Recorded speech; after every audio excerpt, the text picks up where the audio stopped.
Welcome to the Chicago Foundation for Women's 23rd Annual Luncheon and Grantee Presentation. We're pleased to highlight the work of Women Employed, a 35-year-old organization dedicated to improving the economic status of women and removing economic barriers. I think what sets the Chicago Foundation for Women apart from other foundations is its deep and visceral understanding of the issues that are so important to improving the lives of women on a day-to-day basis. So the Foundation's focus on economic security and economic self-sufficiency, the focus on freedom from violence, the things that really are important in such a core way to women, that's in the Foundation's DNA, and that, I think, is what sets it apart. In the work of Women Employed, the difficult choice we see so often is the choices that women have to make in order to try and make a living, get the education that they may need to earn more money, and take good care of their families. The work that Women Employed does using the Chicago Foundation for Women grant is around paid sick days, which we believe is a minimum workplace standard. And here in Illinois, there are about 2.5 million workers who don't have a single paid sick day. So these are workers who have to choose between basically their health or their child's health or a family member's health and their job or a day's pay. The people that we talk to, policymakers and sometimes even advocates, they take certain benefits for granted. They take for granted the fact that if they wake up in the morning and they have a cold or a fever, they just call in sick and they get paid for it and life goes on. And that's not the reality for many workers and many women here in Illinois. The Korean American Resource and Cultural Center was established in 1995 and works to empower the Korean American community through education, social service, organizing and advocacy, and culture. So the goals of the Workplace Justice Campaign is to educate Korean American workers and small business owners about labor law and organizing Korean American workers. Because of the funding from the Chicago Foundation for Women, we were able to include a significant number of low-wage women workers in a survey. We did a needs assessment, pretty comprehensive questionnaire to both workers and employers. And then we surveyed 111 low-wage female workers who usually come into our center for the low-income tax cleaning. A lot of immigrant children, they are burdened, especially girls, they're expected to take care of their younger siblings at home. That's a given.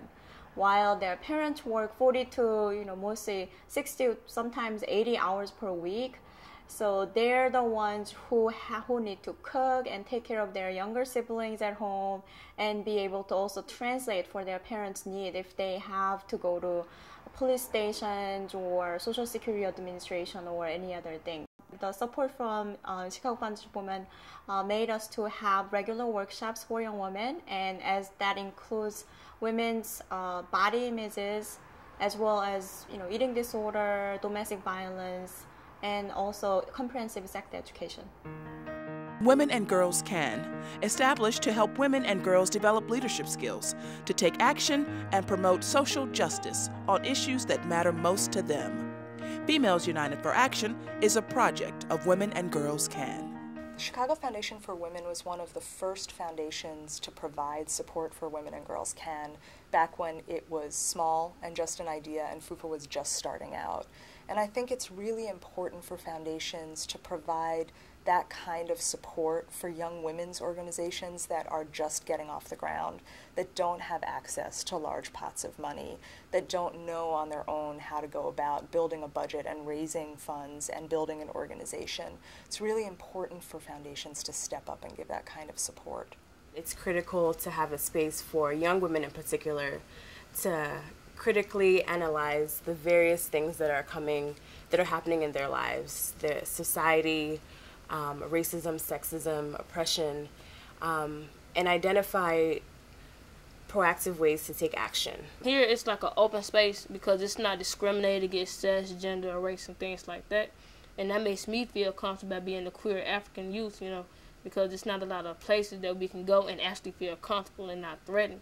And it's one of those places where you can feel comfortable and talk about issues, whether it's with a girlfriend or your boyfriend and stuff like that, or even just relationship problems. I'm doing the email appeal because we're trying to go to this conference that's happening in 2 weeks in Oakland, California, the Critical Resistance Conference, and it's about the prison industrial system.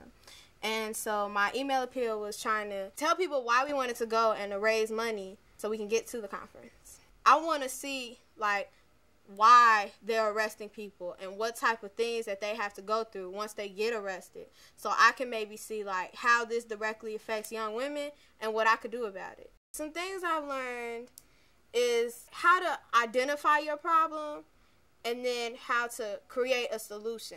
If you actually take actions and take steps towards solving that problem, then you get way further in life. I think it's important for a foundation to support FUFA because, I mean, without it, where would we be? It's a very beautiful place, and it just teaches peace and love of oneself and others, not just like us, but love everybody else.